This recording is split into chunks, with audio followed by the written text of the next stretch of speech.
Sense and Sensibility by Jane Austen. Chapter 32.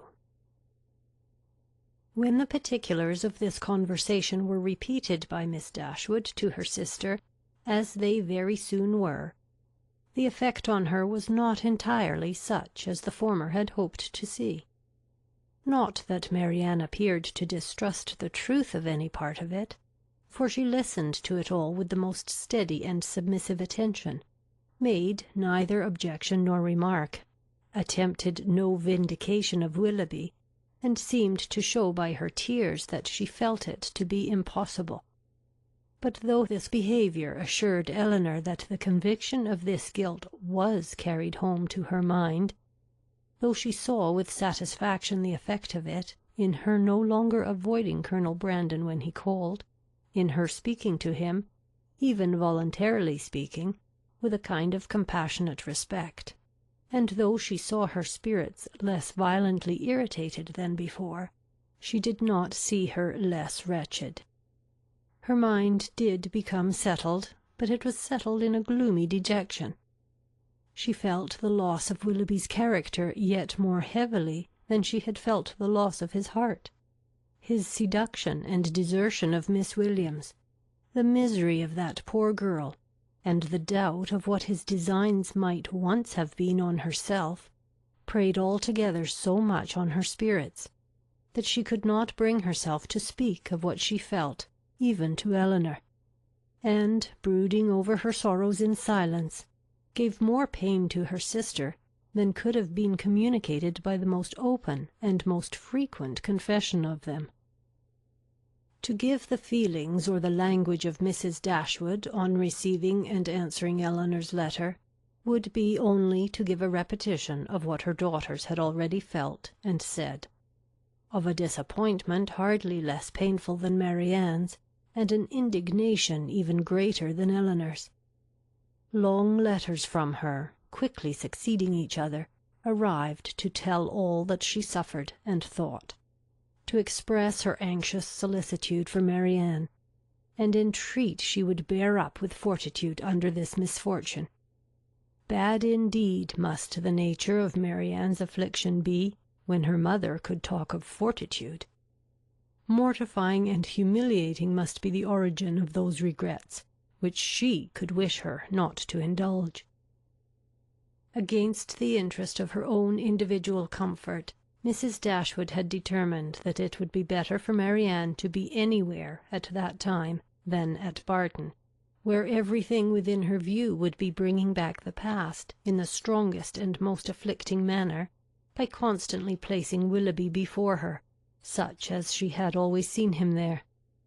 She recommended it to her daughters, therefore, by all means not to shorten their visit to Mrs. Jennings, the length of which, though never exactly fixed, had been expected by all to comprise at least 5 or 6 weeks. A variety of occupations, of objects, and of company, which could not be procured at Barton, would be inevitable there, and might yet, she hoped, cheat Marianne, at times, into some interest beyond herself, and even into some amusement, much as the ideas of both might now be spurned by her. From all danger of seeing Willoughby again, her mother considered her to be at least equally safe in town as in the country, since his acquaintance must now be dropped by all who called themselves her friends. Design could never bring them in each other's way. Negligence could never leave them exposed to a surprise, and chance had less in its favour in the crowd of London than even in the retirement of Barton, where it might force him before her while paying that visit at Allenham on his marriage, which Mrs. Dashwood, from foreseeing at first as a probable event, had brought herself to expect as a certain one. She had yet another reason for wishing her children to remain where they were. A letter from her son-in-law had told her that he and his wife were to be in town before the middle of February, and she judged it right that they should sometimes see their brother. Marianne had promised to be guided by her mother's opinion, and she submitted to it therefore without opposition, though it proved perfectly different from what she wished and expected, though she felt it to be entirely wrong, formed on mistaken grounds, and that by requiring her longer continuance in London it deprived her of the only possible alleviation of her wretchedness, the personal sympathy of her mother, and doomed her to such society and such scenes as must prevent her ever knowing a moment's rest. But it was a matter of great consolation to her, that what brought evil to herself would bring good to her sister, and Elinor, on the other hand, suspecting that it would not be in her power to avoid Edward entirely, comforted herself by thinking, that though their longer stay would therefore militate against her own happiness, it would be better for Marianne than an immediate return into Devonshire. Her carefulness in guarding her sister from ever hearing Willoughby's name mentioned was not thrown away. Marianne, though without knowing it herself, reaped all its advantage, for neither Mrs. Jennings nor Sir John, nor even Mrs. Palmer herself, ever spoke of him before her.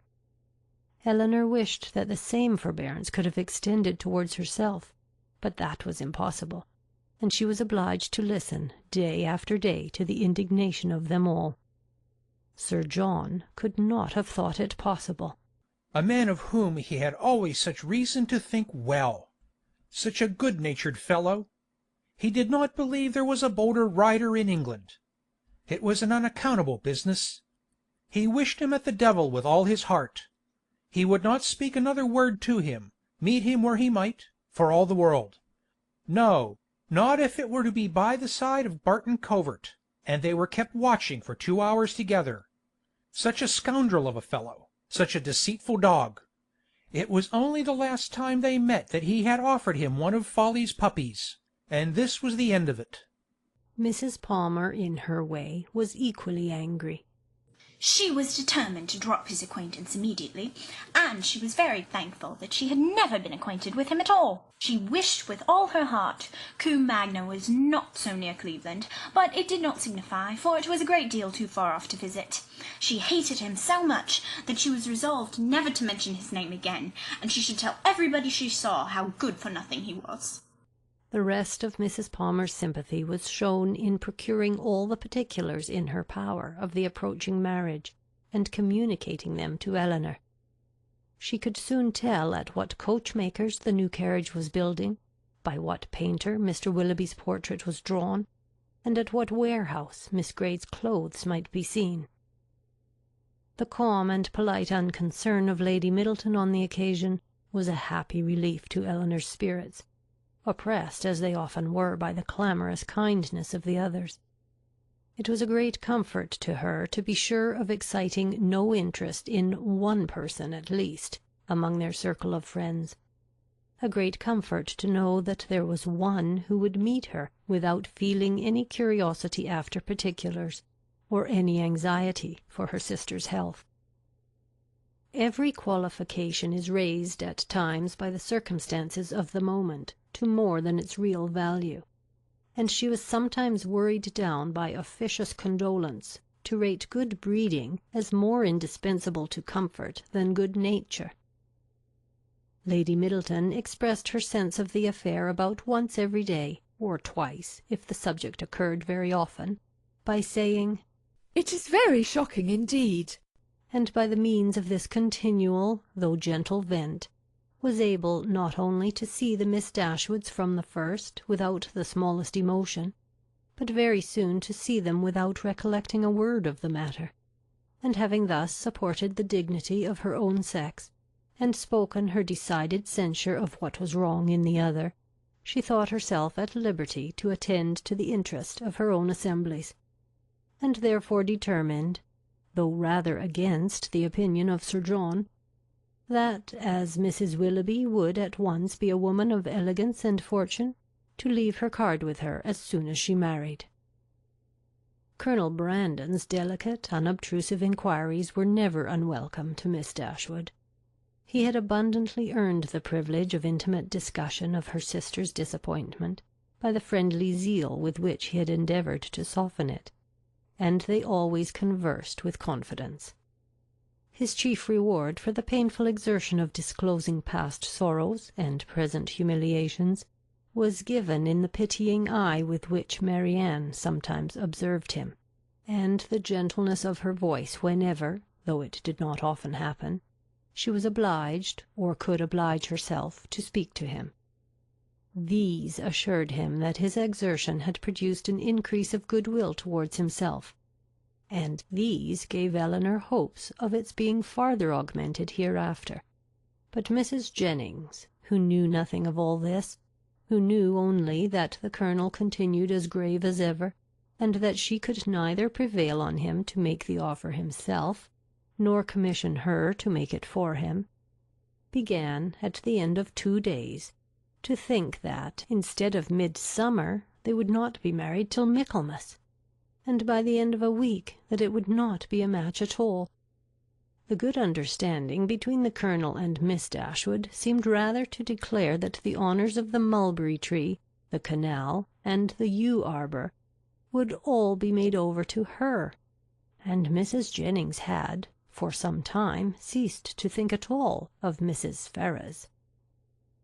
Early in February, within a fortnight from the receipt of Willoughby's letter, Elinor had the painful office of informing her sister that he was married. She had taken care to have the intelligence conveyed to herself as soon as it was known that the ceremony was over, as she was desirous that Marianne should not receive the first notice of it from the public papers, which she saw her eagerly examining every morning. She received the news with resolute composure, made no observation on it, and at first shed no tears. But after a short time they would burst out, and for the rest of the day she was in a state hardly less pitiable than when she first learnt to expect the event. The Willoughbys left town as soon as they were married, and Elinor now hoped, as there could be no danger of her seeing either of them, to prevail on her sister, who had never yet left the house since the blow first fell, to go out again by degrees, as she had done before. About this time the two Miss Steeles, lately arrived at their cousin's house in Bartlett's Buildings, Holborn, presented themselves again before their more grand relations in Conduit and Berkeley Streets, and were welcomed by them all with great cordiality.